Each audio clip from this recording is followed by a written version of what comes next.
Բարի ուշ երեկո արգել հայրենակիցներ, ես էլ ձեր նման տասնյակ հազար մեր հայրենակիցների նման ոչ միայն ուշ եմ քնում,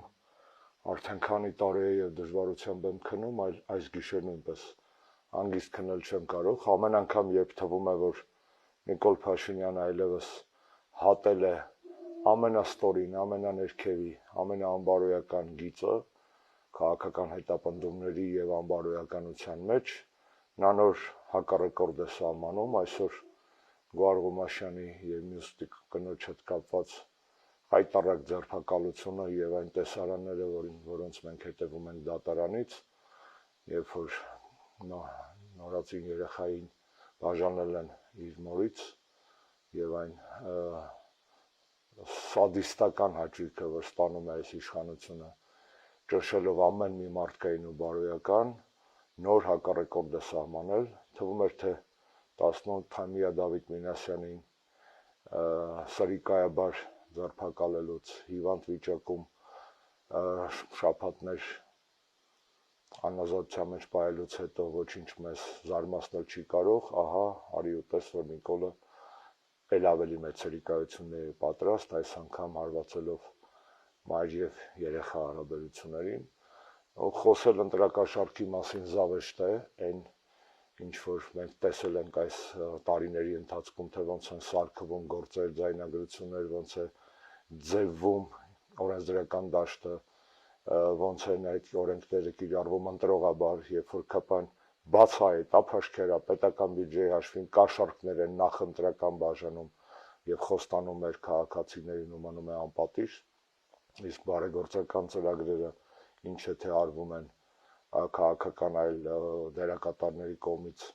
շատ արագ քրեականացվում են, այս պարագայում ոչինչից զարմանալ չի կարելի եւ նորից կրկնեմ, այն ինչ որ մենք տեսել ենք այս տարիների ընթացքում, թե ոնց են թխվում, սարքվում նման գործերը, թե ոնց է Նիկոլը ընտրողաբար կիրառում իր իսկ հորինած մոգնած օրենսդրությունը, կամ որևէ կասկած չեն թողում, որ Գոհարը եւ իր ընկերուհին, գործընկերուհին անմեղ են, իսկ այն ինչ որ Նիկոլը անում է այսօր, հենց այս գիշեր, հենց այս պահին, Գոհարի հանդեպ, իր երեխայի հանդեպ պարզապես սարսափելի է իր անբարոյականության մեջ, հերթական հակառեկորդն է, եւ այստեղ իհարկե անկեղծ խոստովանենք, մեղավորը նաեւ ընդդիմությունն է, բոլորս մեր քաղաքական պայքարի մեջ եւ հատկապես առաջատար ուժերը մոռացել էին քաղբանտարկյալների գոյության մասին, քաղբանտարկյալների խնդրի կարևորության մասին, սովորական երևույթ է դարձել քաղբանտարկյալներ ունենալը եւ ընդհանրապես այդ մարդկանց հիշատակելն ու թվարկելը հարցազրույցներում, ես որպես 2 տարուց ավել անազատության մեջ անցկացրած մարդ ասեմ, որ դա շատ ցավալի երևույթ է եւ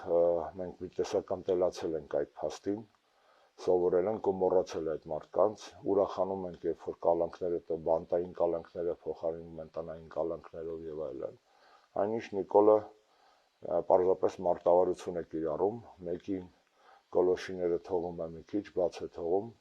ու միանգամից համակարգը այդ վիշապը կուլ է տալիս նոր զոհի, այդպես էլ եղավ այսօր Դավիթին մի քանի 2 շաբաթ անազատության մեջ պահելուց հետո թողեցին տուն, բայց նորից մեղադրյալի կարգավիճակով ուզում եմ հիշեցնեմ ու միանգամից հրեշը նոր զոհեր է ուզում, նման գործելավոճը շարունակվելու է, եվրոպական քաղաքական համայնքի հավաքից առաջ մի քիչ ավելի թույլ, իսկ հետո շատ ավելի ուժգին։ Դրա համար ես կրկնում եմ հանրապետականի մեր առաջարկը, որի վրա մենք աշխատում ենք, ունենք արդեն նախագիծ, պլան, ռազմավարություն,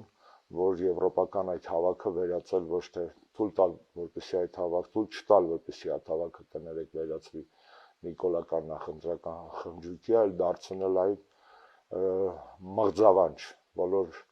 նիկոլական սպոնսորների եւ Նիկոլի համար բարձրաձայնելով Հայաստանում իրական խայտարակ վիճակի մասին տվյալները եւ ողջ ճշմարտությունը։ Ազատություն Գոհարին, ազատություն բոլոր քաղբանտարկյալներին եւ լավ երկիր պետք է ստեղծենք, վերակառուցենք մեր բոլորիս երեխաների համար, այդ թվում Գոհարի փոքրիկի համար, ով հիմա դատարանի բակում է իր մոր կարոտն է փորձում առնել։